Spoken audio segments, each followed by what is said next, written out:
Dos resoluciones, dos bloques de países. Al final de este día, ¿veremos un castigo o veremos más tiempo para el gobierno de Nicolás Maduro en Venezuela? Es algo que queremos discutir en esta ocasión con el secretario general de la OEA, el señor Luis Almagro. Señor Luis Almagro, muchas gracias por atender esta entrevista para Deutsche Welle Berlín. Señor Almagro, ¿qué veremos al final de este día? Le pregunto de nuevo, ¿veremos nuevamente un éxito de Venezuela lograr de alguna manera el rechazo de una resolución en su contra? Lo que hemos estado viendo en este tiempo. Si usted analiza la situación de cómo la comunidad internacional ha reaccionado respecto a la situación en Venezuela en los últimos 3 meses, ha sido de condena, subiendo la presión y poniendo los elementos de la agenda que son necesarios resolver. Sí, y nosotros vamos a esperar que hoy, cualquiera sea el resultado, porque no somos adivinos ni vamos a ser pitonizos de esta situación cuando quedan pocas horas y cuando queda tanto trabajo por hacer en esas pocas horas. ¿Pero usted tiene esperanza de que los países del Caribe apoyen, que son tradicionalmente chavistas, apoyen una resolución en contra del gobierno de Venezuela? Los países del Caribe son países con principios y valores democráticos muy arraigados y tienen una firme tradición de respeto de sus instituciones parlamentarias y de la fuerza que tiene que tener la democracia en los mismos. Son países, pero que han ido evolucionando, y si usted ve en la resolución aprobada el 3 de abril, que se hizo por consenso, sin ni siquiera un solo voto disidente, y en los avances que han tenido en función de la reunión de consultas, todo el tiempo se ha ido avanzando y sumando esfuerzos. La comunidad internacional ha sido muy activa y los países del Caribe han fortalecido su posición e incluso han llevado propuestas que estoy seguro no son las posiciones que ha querido tener el régimen bolivariano. Sin embargo, lo que uno conversa aquí en los pasillos básicamente que no van a contar con esos 2/3 de apoyos necesarios para aprobar ese consenso. Nos preguntamos que si entonces, para evitar sobre todo lo que usted ha denunciado, la Asamblea Constituyente como ese acto más amenazador para la democracia de Venezuela, en sus palabras. Tenemos que analizar esto en un contexto. Empezamos con los trabajos a partir de la actualización del informe y pidiendo una reunión del Consejo Permanente para tratar el tema Venezuela. Esa reunión se realizó el 3 de abril. Esa reunión aprobó una resolución que reconoce la alteración del orden constitucional en Venezuela. Posteriormente a eso, ha habido una reunión de consultas y va a haber otra reunión de consultas hoy. Van 2 pero son reuniones y hablamos entre tantas reuniones, señor Almagro, me va a disculpar, pero no vemos. Ya tenemos una resolución muy fuerte, porque reconocer la alteración del orden constitucional en un país es una resolución fuerte. No la tiene ningún otro país del continente. Hay una alteración del orden constitucional en Venezuela de acuerdo a una resolución del día 3 de abril. Pero eso no cambia internamente nada en el país. Eso sí, es muy importante. ¿Usted sabe cuál es la gran diferencia? Hoy hay una legitimación de los esfuerzos por redemocratizar el país. Los esfuerzos por redemocratizar el país son internos fundamentalmente. Las dictaduras caen empujadas desde adentro. Si no se las empuja las dictaduras desde adentro, esas dictaduras no van a caer. Por más presión internacional. El punto más fuerte de la presión internacional son las sanciones económicas o comerciales. Y políticas que pueden haber sobre un país. Esas sanciones funcionan solamente si hay una presión interna. Hay un caso, por ejemplo, que funcionaron perfectamente las sanciones internacionales porque había una presión interna para democratizar el país. Fue con la caída del apartheid. Hubo otro caso que no funcionaron porque no hubo esa presión interna para tirar abajo una dictadura. Hablemos de la posible ampliación de las sanciones de los Estados Unidos hacia Venezuela. Se comenta incluso esa posibilidad del gobierno de Donald Trump de dejar de importar el petróleo venezolano. ¿Es una situación, una decisión que se esté considerando? ¿Qué información tiene usted al respecto? Mire, nosotros hemos venido apoyando las sanciones dirigidas a personas que están vinculadas en actos de corrupción o narcotráfico en el gobierno de Venezuela. Creo que esa es la línea de trabajo que mejor se adapta a este caso. Las otras sanciones no las hemos ponderado, no las hemos evaluado. Pero sanciones económicas en contra del gobierno, ¿qué opina el secretario general de la OEA respecto de eso?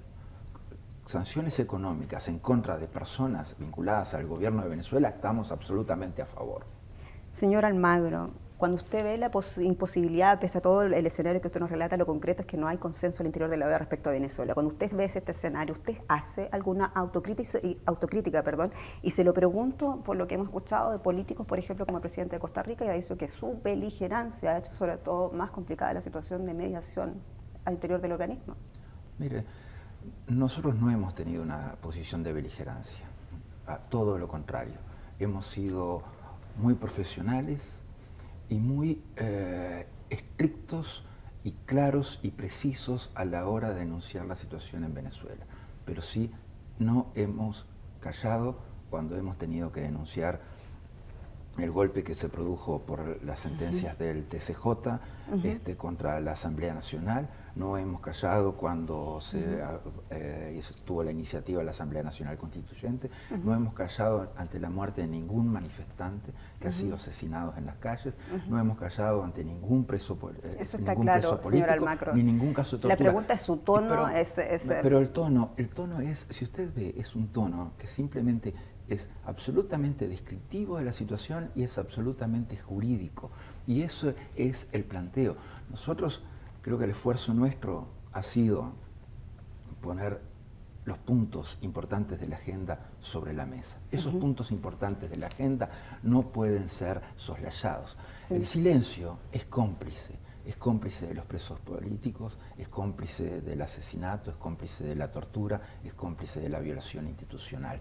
Silencio, nadie me puede pedir en la posición que tengo de defender los principios y valores del sistema interamericano conforme a la Carta Democrática y a la Carta de la OEA. Son responsabilidades institucionales que tengo y las cumplo institucionalmente. Señor Almagro, el secretario de Estado estadounidense Rex Tillerson no viene y lo hace, anuncia su ausencia de esta asamblea después de que el gobierno de Donald Trump retrocediera respecto a Cuba. ¿Qué le dice esto a las Américas? ¿Qué le dice esto también al futuro de la Organización de Estados Americanos? Mira, creo que tenemos que analizar un poco en profundidad estas medidas que se acaban de tomar. Yo le reconozco, no lo he hecho, porque cuando salieron esas medidas nosotros estábamos en los preparativos de la Asamblea General y viajando aquí prácticamente. Solamente he podido ver versiones resumidas y análisis resumidos de esas medidas. Vemos que las medidas mantienen los principios esenciales de la política de Obama respecto a Cuba. Las relaciones diplomáticas, las embajadas en cada uno de los países y los cambios en política migratoria. Pero no va a haber un avance, secretario. Y luego hay un tema, que las medidas parecen enfocadas fundamentalmente a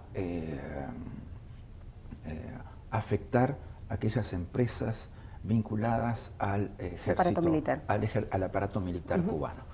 Y en función de que ello puede significar un apoyo a medidas represivas del régimen cubano, violatorias de derechos humanos y obviamente de principios de libertades fundamentales.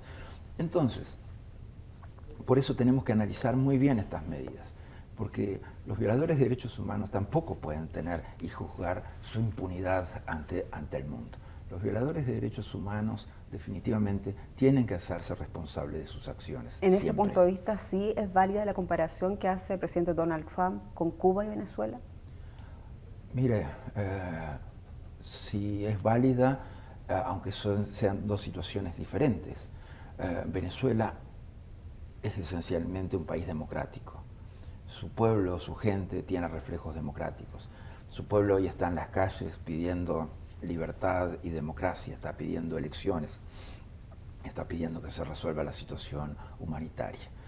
El contexto de violación de derechos humanos y el aparato represivo son prácticamente calcados. Es el mismo esquema, el mismo gerenciamiento, el mismo management de la represión.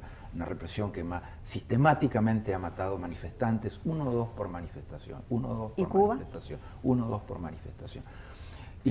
Y Cuba definitivamente tiene un aparato represivo, el que la gente, la posibilidad de expresarse no existe. La gente en el peor periodo de Cuba, el periodo especial a comienzos de los 90, la gente no podía protestar, el lugar de protestar era tirarse al Mar Caribe y nadar o ir en un neumático hasta la Florida. Sin embargo, usted en su momento manifestó su beneplácito para que Cuba volviera en el seno de la OEA, ¿no es así? Sí, pero internalizando los mecanismos de defensa de la democracia y los derechos humanos de la OEA. No es gratis esa es la entrada. No puede ser que cualquiera venga y con cualquier condición es miembro de esta comunidad. Esta comunidad se ha edificado sobre la base del respeto a la democracia y a los derechos humanos. Ese es el punto de la negociación que yo quiero tener con Cuba.